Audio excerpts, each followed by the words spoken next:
I have something here that is out of this world.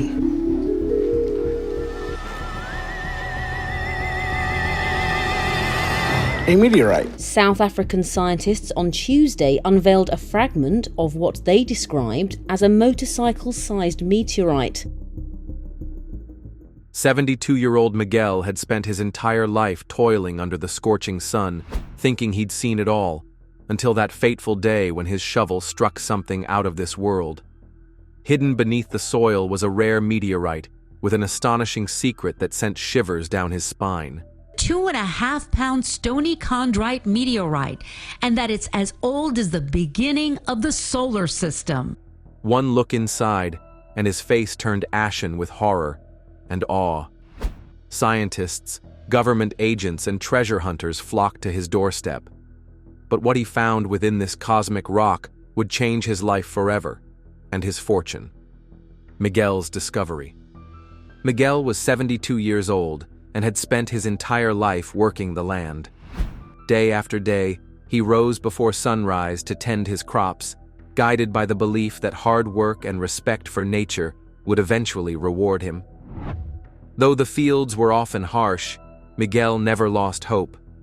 His wife, Helena, stood by him through both droughts and floods, and together they held fast to the promise that tomorrow might bring better days. This life was all Miguel knew, and he wore his calloused hands like a badge of honor. One day, while digging up stones that threatened his seeds, Miguel struck something strange. The object rested deeper than usual, and its metallic glow caught his attention immediately. At first, he thought it was just a large piece of old equipment, but as he brushed away the dirt, he felt a chill run through him. The rock seemed heavier than anything he had ever held, as if it was hiding secrets from beyond the stars. Unsure what he had found, Miguel felt both curious and uneasy. Eager to learn more, he took the odd stone to a geologist at the nearest city. The moment the scientist saw it, his eyes widened.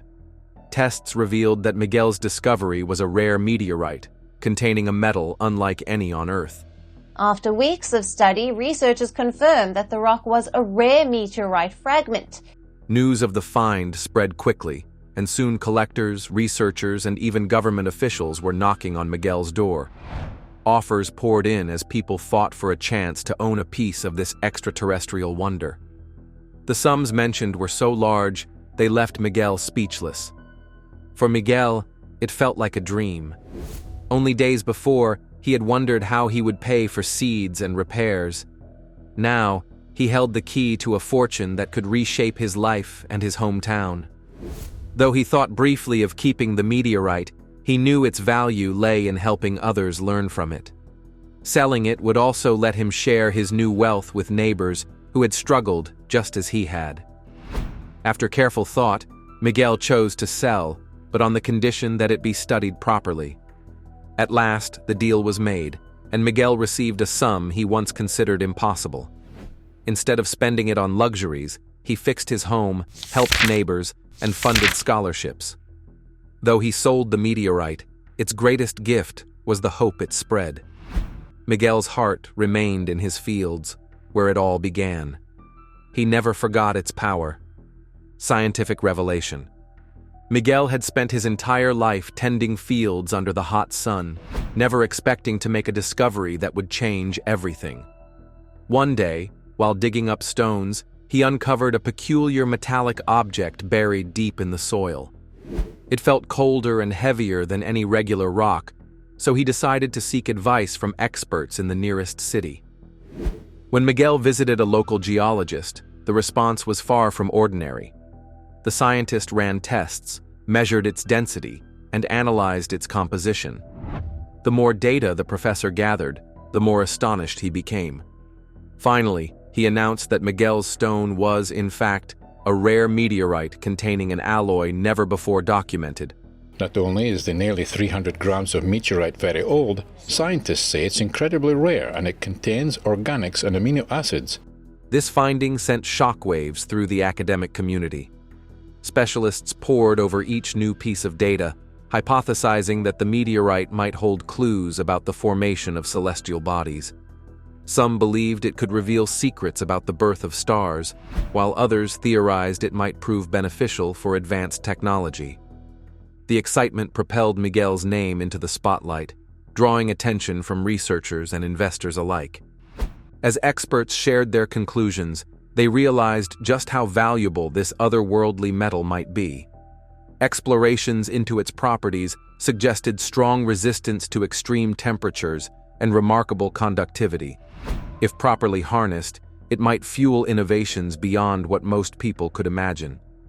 For Miguel, who had always struggled to make ends meet, these possibilities felt both grand and overwhelming. While scientists vied for samples, Miguel tried to stay grounded. He listened carefully to their explanations and recognized the potential impact. Selling even small fragments could net him a fortune, but he realized the importance of letting professionals study it in depth. This meteorite, after all, belonged not just to him, but to the scientific world. Scientists from France analyzed the rock and say it's unlike any other meteorite we've ever found. In time, museums, laboratories, and collectors lined up with generous offers. Some wanted to lock it away, but Miguel refused. He wanted real research, so experts would share their discoveries for the betterment of all. The geologist who first examined the stone became a trusted guide, explaining each breakthrough and ensuring Miguel grasped the findings. Before long, word spread across continents about this humble farmer's incredible meteorite. In a world hungry for new frontiers, his find sparked fresh interest in space exploration and geological science. Through it all, Miguel marveled that a single rock from beyond our planet could hold so much promise. He realized science was not just about discovery, but also about wonder, hope, and advancing knowledge for everyone, everywhere, forever. Life-changing value. Miguel had lived his entire life as a humble farmer, rising before dawn to tend his land and provide for his family. At 72 years old, he was used to tough seasons and uncertain harvests. Yet, all that changed the day he uncovered a strange metallic rock, later revealed to be a rare meteorite. This single event transformed his world, offering a value and potential Miguel had never even imagined. At first, Miguel had no idea what he was holding. He only knew it felt heavier and colder than an ordinary stone. Once experts confirmed its extraterrestrial origin, word spread that it might be worth a fortune. An extremely rare meteorite uncovered in the northern wheat belt could help us understand the origins of life. Collectors, museums, and research groups began sending offers that made his head spin. In a matter of days, Miguel went from worrying about repairing old machinery to considering sums that felt too large to be real. Despite the sudden rush of wealth, Miguel remained grounded. He still felt most at ease walking through the fields, the familiar crunch of dry soil under his boots. What changed was his sense of possibility. The money from selling the meteorite allowed him to pay off his long-standing debts and invest in modern equipment. Yet, he also saw beyond his immediate needs. Determined to share his good fortune, he helped struggling neighbors upgrade their farm tools, ensuring no one nearby would face the hardships he had once known all too well. Before discovering the meteorite, Miguel constantly worried about the next harvest or an unexpected drought.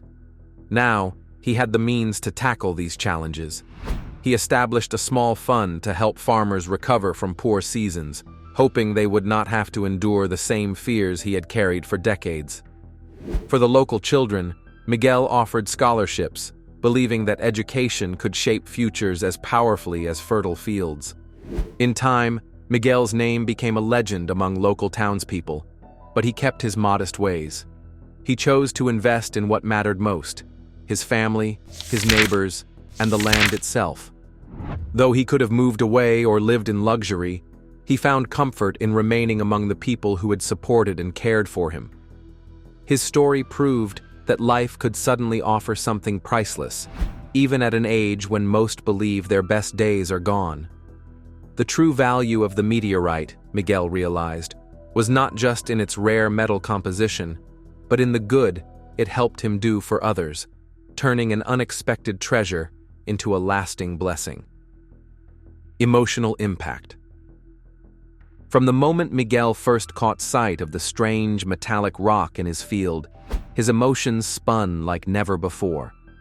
For 72 years, he had lived by the steady pulse of planting and harvesting. Hard times had taught him caution, and daily responsibilities left little room for wonder. Yet, on that day, holding the cold, oddly heavy object in his hands, he felt a stirring deep within, an unfamiliar blend of fear, amazement, and instinctive respect.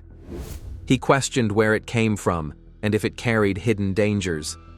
At the same time, his heart pounded with the thrill of discovery, reminding him that life could still offer surprises, even in old age. As evening settled, Miguel found himself gazing at the rock, feeling a sense of awe that he could not put into words. The growing attention from scientists and media only heightened the emotional weight Miguel felt. When a geologist announced that the object was from space, Miguel reeled in astonishment. A meteorite this big is a rare find. It's thought the meteor would have been up to 100 times bigger before it reached Earth. He had always believed his soil was the core of his life story, yet here was proof that something far greater had found its way into his humble world. At home, he wrestled with nighttime worries. What would this discovery mean for his family? Would it bring unexpected troubles or open doors he had never dared to imagine?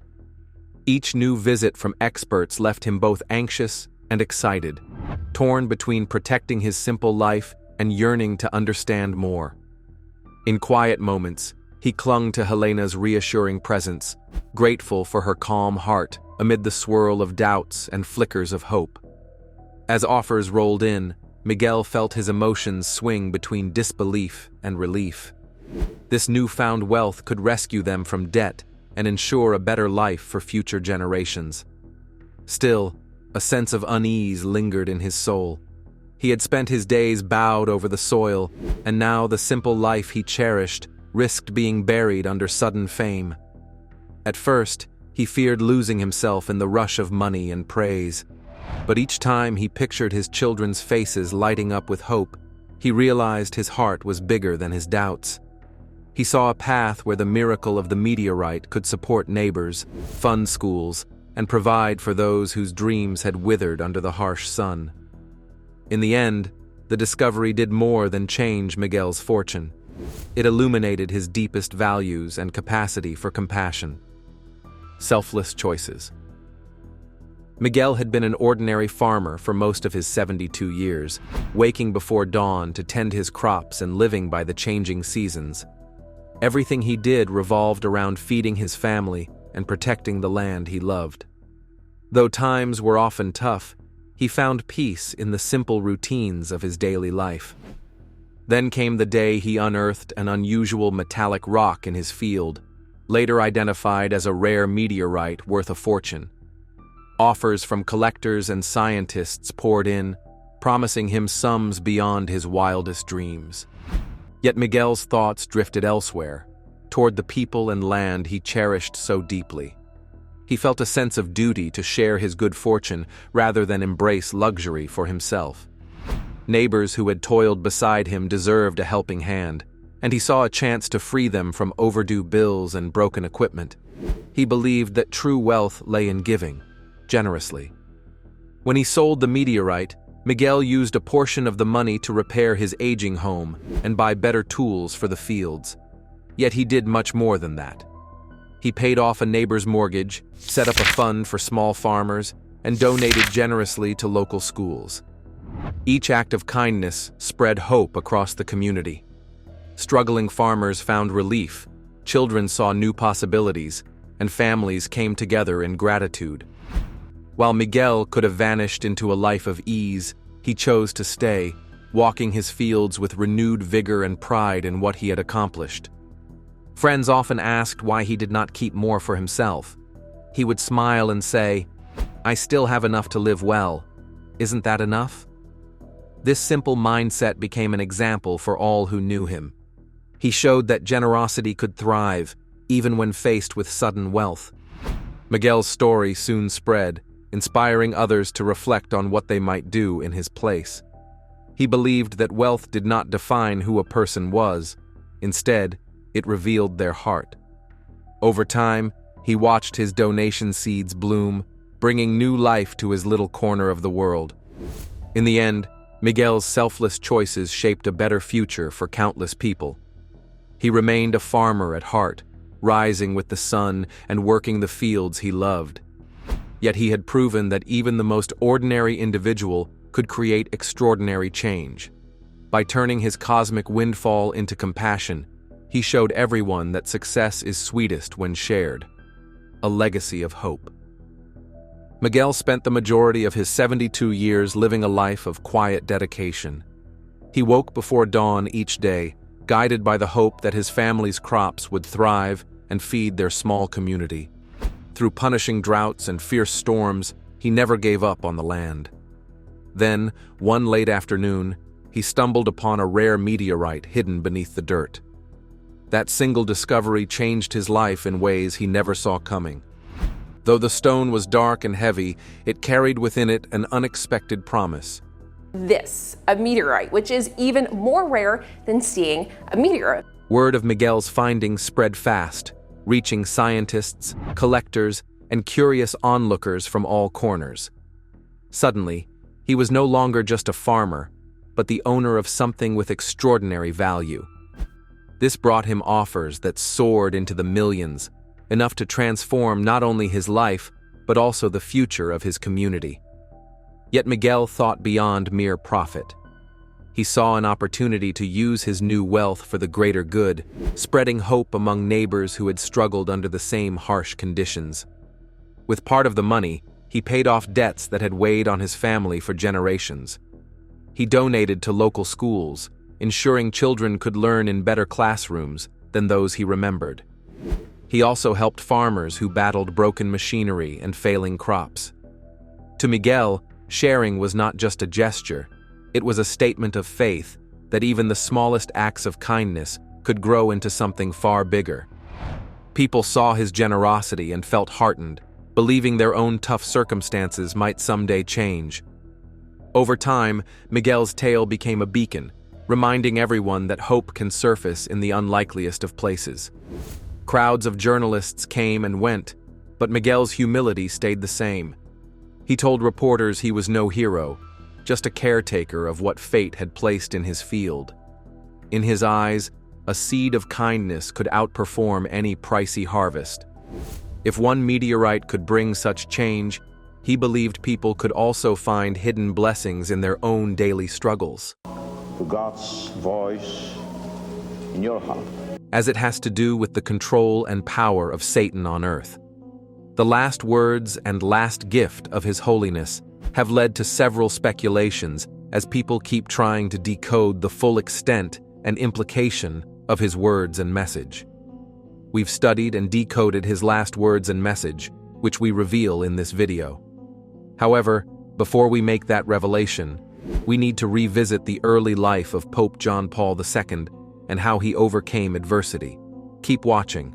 We're about to uncover hidden information you don't know. Early life of Pope John Paul II. On May 18, 1920, Karol Józef Wojtyła was born in Wadowice, Poland, to a Pole named Karol Wojtyła and a woman with Lithuanian heritage, Emilia Kaczorowska. He was born after Olga, his older sister, had died, which made him close to Edmund, his older brother. Wojtyła had to also experience the death of his mother, Emilia, at age 8. Many challenges in life, including the death of his mother, Emilia, when he was just 8 years old, who died due to kidney failure and a heart attack. Death would also take the life of his brother, whom he looked up to since Edmund was 13 years older and also a physician. In a cruel twist of fate, Edmund died due to scarlet fever. Despite all the family crises, Wojtyła was trained and nurtured in the way of the church. He was baptized within a month of his birth and took his first communion when he was 9 years, before being confirmed at age 18. Wojtyła was very active as a young man, which he would continue to be even after becoming pope. He loved football and played in association football as a goalkeeper. This activity allowed him to meet with the Wadowitz Jewish community, since Catholic and Jewish teams often played against each other. Sometimes, Wojtyła found himself playing for the Jewish team. As a result, he was always supportive of the Jews as he grew up because of how closely he interacted with them. The interaction was so close that his first romantic involvement was with a Jewish girl, Ginka Beer. This all happened before he became a priest. While he tried his hands at acting, Wojtyła was a very brilliant student who completed his high school education with excellent grades. At this time, the Germans were taking Poles to work in slave labor camps, so he chose to work at a quarry to escape such an outcome. In 1938, he and his father moved to Krakow, and he became a student at the Jagiellonian University. During his studies at the prestigious university and his time in theatrical groups and playwriting, Wojtyła mastered 15 different languages, including Polish, English, Spanish, Luxembourgish, Italian, German, Serbo-Croatian, Ukrainian, Latin, French, Portuguese, Esperanto, Czech, Dutch, and Slovak.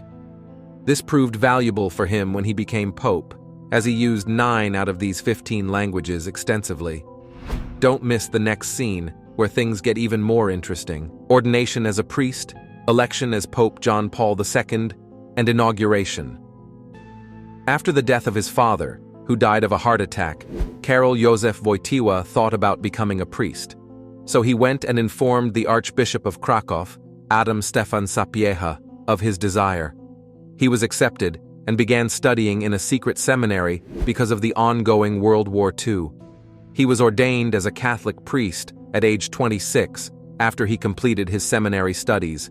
University of Krakow to study Polish philology. He also enrolled in acting school. But World War II and the Nazi occupation would change his plans. To earn a living, he started working at a stone quarry when he was 19 years old. The Archbishop of Krakow, Cardinal Adam Stefan Sapieha, administered Wojtyła's ordination on All Saints' Day, 1946. After this, he got a license and then completed his doctoral exam on June 14, 1948, before going on to defend his thesis on June 19, 1948. Once he had bagged his doctorate, he went back to Poland for his first pastoral assignment in a small village called Nigowice. When he got to the village, he was inspired by the act of Jean-Marie Baptiste Vianney to kneel and kiss the ground in reverence. This became a custom he practiced when he became pope. While he was kayaking in a lake around northern Poland, he heard the news that Pope Pius V had appointed him as the auxiliary bishop of Krakow. He had to quickly appear in Warsaw before the primate of Poland, Cardinal Stefan Wyszyński, who told him of his new role. At age 38, on September 28, 1958, Wojtyła became Poland's youngest bishop. At this time, the Bishop of Krakow never imagined he would be breaking another record in 20 years. Bishop Wojtyła took his new role seriously and started the annual Midnight Mass on Christmas Day, which is held at Nowa Huta on open land since the town doesn't have a church building. In August 1978, after the death of Pope Paul VI, Good evening. Pope Paul VI, the leader of the Roman Catholic Church, died today. He was 80 years old. The Vatican says the Pope died of a heart attack at his summer home in Castel Gandolfo outside Rome. Wojtyła was part of the papal conclave that saw John Paul I become pope. Sadly, after just 33 days in office, Pope John Paul I died. This sudden death demanded that another conclave be held, and this took place 10 days after Pope John Paul I's funeral. Although there were strong contenders for the office of the Holy See, it was Wojtyła who was voted pope after the 8th ballot on day 3 of the conclave, after 7 other candidates had been disqualified. On October 16, 1978, Cardinal Karol Józef Wojtyła was elected as the 264th Pope of the Roman Catholic Church. His election and inauguration were historically significant, as he became the first non-Italian to become Pope in 400 years. When Cardinal Felici announced the name of the first non-Italian Pope in 455 years, and the first Pope ever from one of the most Catholic countries on the face of the earth, Poland. Furthermore, at 58 years old, He was the youngest pope in more than 100 years. Just like Pope John Paul I, Pope John Paul II chose to receive the ecclesiastical investiture via a simple papal inauguration instead of the traditional papal coronation on October 20th, 1978. During the inauguration, cardinals were required to kneel before the Pope when taking their vows and also kiss the Pope's ring. When it was time for Cardinal Stefan Wyszynski, who informed Pope John Paul II of his then role as the auxiliary bishop of Krakow, instead of giving the cardinal his ring to kiss, the Pope embraced the man who had played an integral role in his life. Despite his ascendance to the papacy, Cardinal Karol Józef Wojtyła, now known as Pope John Paul II, maintained a very active life and engaged in several sports and activities. He used to go jogging, swimming, lifting weights, and even hiking in the mountains. Football was a sport that was very dear to him, which he enjoyed a lot. In the next chapter, we'll talk about the different times Pope John Paul II escaped death. You won't believe some of these near-death encounters. The near-death encounters and assassination attempts on Pope John Paul II. Pope John Paul II escaped death on multiple occasions, including 2 assassination attempts. When he was just 15 years old, the future pope used to hang out with his friend after school hours in his friend's family bar. A certain local policeman usually visited the bar once his shift was over and often kept his gun in the cash drawer of the bar whenever he felt he had had one too many drinks. One day, while Wojtyła and his friend were playing, the friend took the policeman's gun and playfully pointed it at Wojtyła, just a short distance away. Although he was not planning to shoot, the gun discharged accidentally, and somehow the bullet missed Wojtyła narrowly. This was the future pope's first near-death encounter. The second would happen in February 1944, as Wojtyła walked back home from work at a quarry. In a split second, a Nazi truck hit him, and he was thought to be dead by the woman who rushed to help him after she had found his body. After realizing that he was just badly injured and unconscious, the woman, with the help of a German officer, stopped a lumber truck driver and transported the injured young man to a hospital. When Wojtyła recovered and gained consciousness, he discovered he had bandages all over his body, a shoulder injury that disfigured him, causing him to stoop permanently, several cuts, and a terrible concussion. During the 2 weeks it took him to recover, he reflected on this near-death encounter and believed his survival was a confirmation of his priesthood calling. Even after he had become the Pope, he still escaped death, but this time, death came for him in the form of an assassination attempt.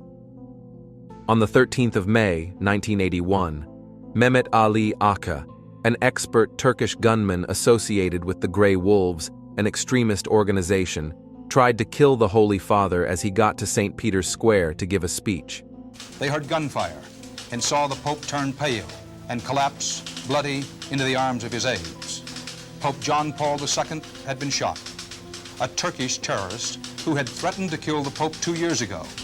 With a Browning 9mm semi-automatic pistol, Aka fired several shots at His Holiness, and the bullets hit the Pope in his abdomen. This led to several injuries as his small intestine and colon were perforated multiple times. Miraculously, critical organs and blood vessels were not affected. Immediately after the attack, the Pope was rushed to Gemelli Hospital, lost 3/4 of his blood, and slipped out of consciousness on his way there. To save his life and fix the injuries, he was operated on, and the surgery lasted 5 hours. The surgeons carried out a colostomy and, for a brief while, redirected the large intestine's upper part to help heal the damaged lower part. Before the surgery began, the Pope became conscious for a short period, wherein he instructed that the medical team shouldn't remove his brown scapular, which showed His Holiness to be a man of faith who trusted God even with death knocking on his door. What I do know is that he'd recovered almost perfectly. He would always tell us, "I trust your competence, but I also trust the divine providence." Thankfully, the surgery was successful, and the Holy Father recovered from the ordeal. In a twist of fate, a nun and other people in the crowd caught and overpowered Aka. They held him captive until the arrival of the police. After his trial, Mehmet Ali Aka was sentenced to life in prison. The Pope did something strange that shocked the world on December 27, 1983. At this time, the Supreme Pontiff had recovered well and decided to visit Aka, who was already serving his life sentence at the time. If you enjoyed this video, hit the like button and share it with your friends. Don't forget to subscribe to our channel for more content like this.